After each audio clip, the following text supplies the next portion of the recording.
South Sudan fought long and hard to become an independent country.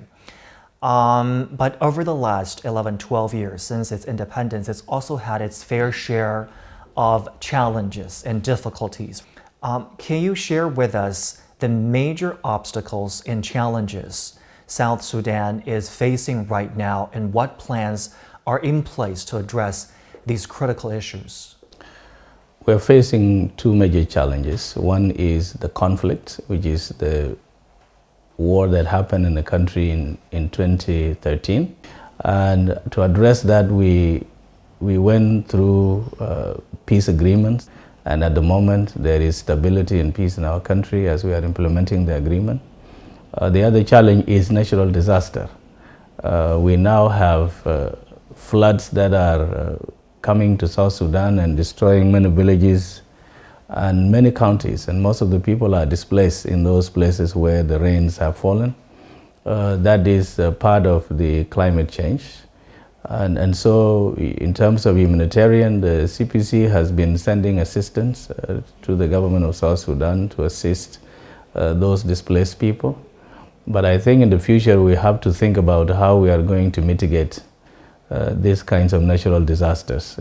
Water is more in South Sudan now, maybe by having more water reservoirs, by creating some ways where the rivers can reach places which are also drought-stricken.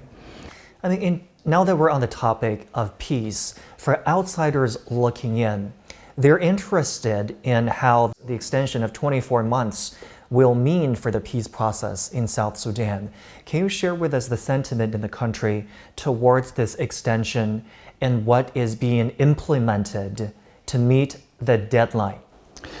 What brought about the extension has been the difficulty to implement the peace agreement in a short time, because there are some provisions in the peace agreement which are very difficult and require international assistance.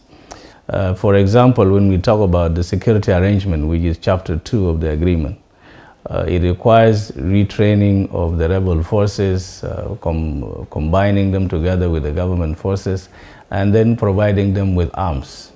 Now the training of the first batch has been completed, but we don't have the weapons because the Western world has imposed arms embargo on South Sudan.